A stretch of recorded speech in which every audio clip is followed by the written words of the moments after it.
my American ticket. It is now 20 years. That's nice. The monument was started Are you taking to build pictures? here. Yes. The idea, of course, of Capel Le Ferne, the DSO, DFC. A man with a great desire and great vision. You too. And of course supported by an enormous number of people to make sure that we did have something. Where we could see where iconically we could come on this coastline at this point to remember those few people supported by the many who gave us that freedom I've just spoken about. I have in the last 48 hours had the great honour to be able to present some medals that were owed to two of our colleagues. Two of them who sadly are no longer with us. Two Frenchmen who were part of the Battle of Britain fighter pilots. Two men who, like so many others, gave so much to the freedom of this country and of Europe. Colonel Henry Le Ferne and his colleague, Commandant René Boucher, to present their families with the medals that those two gentlemen were owed was an enormous honour and a great reminder of exactly what people were prepared to do to provide that freedom we prize. It is, of course, true that not just the British Royal Air Force, but also many from so many countries around the world. Not least from our colleagues in Europe, from France, from Belgium, from Holland, from the Czech Republic, from Slovakia, from all over the continent. Pilots came to help make sure we could sustain the effort in these islands and have ultimately led to their freedom.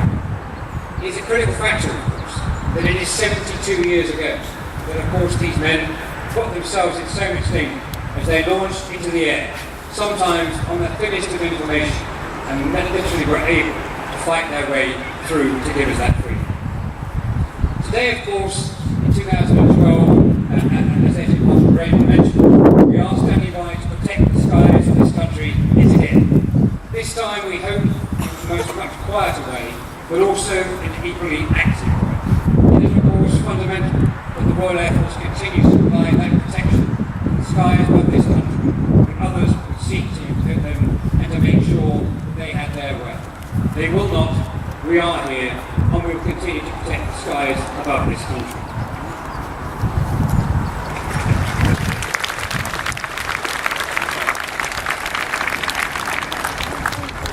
It was 42 years ago, 72 years ago, the weather was not so kind this time.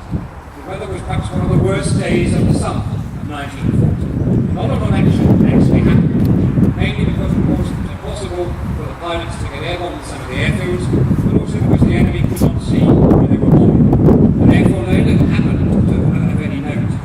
But what did happen was that the first American came across to join the Royal Air Force, very much against the legal position in America. They were at that stage, you recall, very much independent and neutral. But nevertheless, some of their colleagues came across, and the first one came across, and it was William Fisk, who joined 601 Squadron some 72 years ago today. So there are quite an enormous number of many, many people who have done things in that time for which we are very grateful. It is, of course, true that here today we also have 72 standards for the 72nd year of the memorial. What a great, great accolade that is. And can I say to all of those holding the standards here today, a big thank you for coming, an enormous gratitude for showing your commitment and your willingness to come and represent the memories of the people who serve this country through the Royal Air Force, through Air Arm, and through many other organisations to make it clear that we still remember those people who gave so much.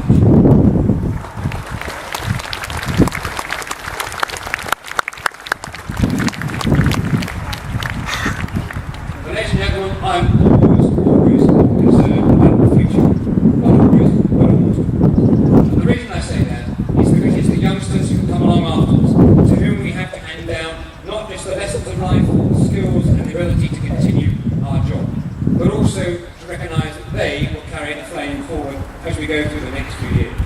It is therefore just enormously important. Today we see so many of the Kent Air Training Corps here from all over the county, all over the south of England.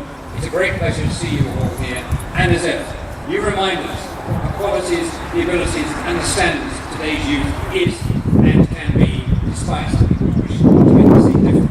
Thank you for coming as well.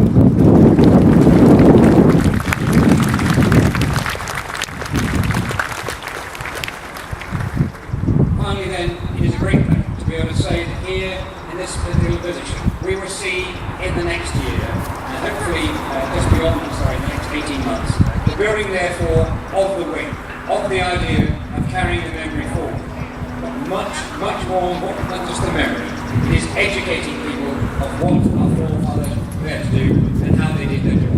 So that what they did, those famous words, will never be forgotten, because we surely will remember what they did for us. Thank you.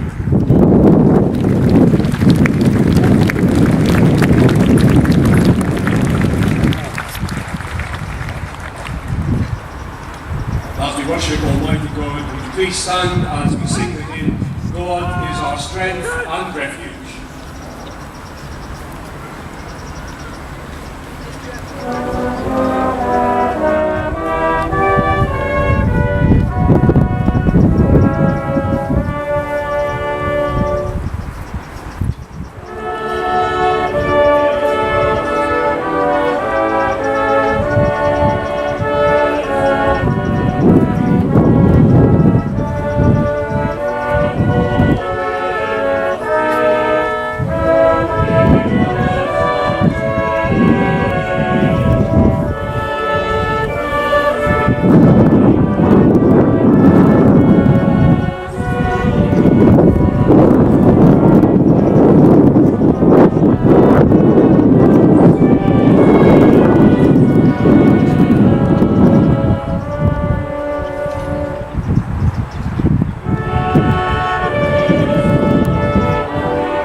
Flew and died during the Battle of Britain. We give thanks once more for the liberty which that battle preserved for us and the world.